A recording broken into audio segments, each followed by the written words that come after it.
Episode 4. The Second Face. Act 1. Cold Open. A woman in Harrow County smashed every mirror in her house on the morning of November 3rd. Her husband called the police, told them she'd lost her mind. The officer asked why she'd done it. She said, "Because the thing in the mirror stopped copying me 3 days ago. It's been doing what it wants, and this morning it smiled at me. Before I smiled first." Before we go any further, I want you to do something. If there's a mirror in the room where you're watching this, don't look at it yet. Wait until the end of the episode. Act 2. Helen's Story. Her name is Helen Park. She lives in Harrow County. She contacted me 6 weeks ago through the channel email. Her message was 4 sentences long. Reading, measured. My husband Daniel came back from Blackroot Forest last March. He is physically fine. The doctors say he is fine. He is not Daniel. I drove to Harrow County to meet her. We sat in her kitchen for 3 hours. She kept a mirror propped face down on the counter the whole time we talked. When I asked about it, she said, quieter, "He doesn't like them, so I put them away. I didn't want him to know I still had any." Daniel Park had gone into Blackroot Forest on a Saturday morning in March, a hiking trip. He'd done it a dozen times before. He was back by Sunday night, perfectly on schedule. No injury, no distress. He remembered everything about the hike, the trail, the weather, what he ate for lunch. He remembered it all, correctly. Helen showed me the photos he took on the trail. Normal forest shots, golden light through trees, a deer at a stream, beautiful even. The last photo on the roll, beat, was taken at 2:14 a.m. Daniel was asleep at home by then. His phone was on the nightstand. She said he was asleep. She's almost certain he was asleep. Act 3. The Cases. Helen is not alone.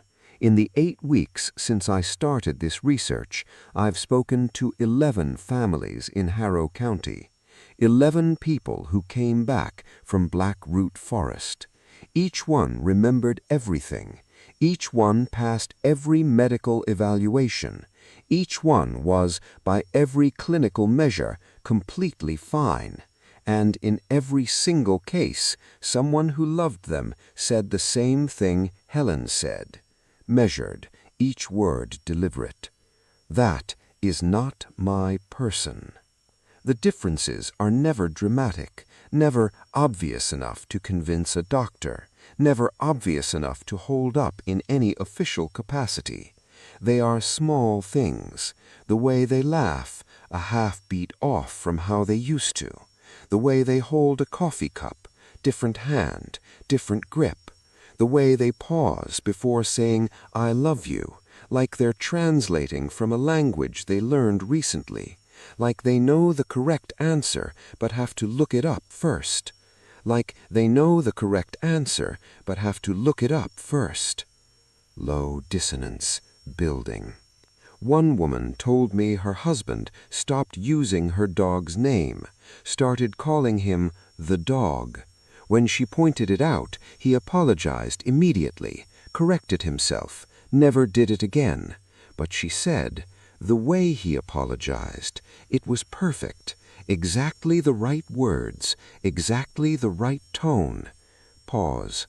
Daniel never apologized like that. Daniel would get defensive first. This thing, it just knew the right answer. It's been studying, and it's getting better. The cases go back decades in Harrow County. 63 accounts I've been able to document. In every case, the person who came back is described the same way, almost themselves, almost. Act 4. The pattern. After speaking to Helen and cross-referencing 47 accounts, a pattern emerged. The thing that wears a person's face is not perfect. It has gaps. It forgets emotional context. It knows facts, but not feelings. It knows your anniversary date, but not why it matters. It knows the name of your dog, but calls it the animal. It avoids reflective surfaces, mirrors, still water, phone screens left dark. It doesn't sleep. It lies in the dark, perfectly still, eyes open. And regardless of where it is, regardless of how far from Blackroot, it is always oriented toward the forest, like a compass. I want to be careful here, because what I'm about to tell you is something I've been sitting with for 3 days, something small, something I almost didn't mention. Beat. I was at my desk this week. I reached for my coffee, knocked it toward the edge, and I caught it, without looking. My hand just moved, correctly, precisely. I never had reflexes like that. I sat with that for a while, and then I thought about Helen's list, about Daniel, about the gaps, and I thought, what if the gaps aren't the tells? What if learning to close the gaps is also part of the process? I'm going to ask you something directly. Think about the people in your life. Someone who came back from a trip recently and was almost, but not quite, themselves.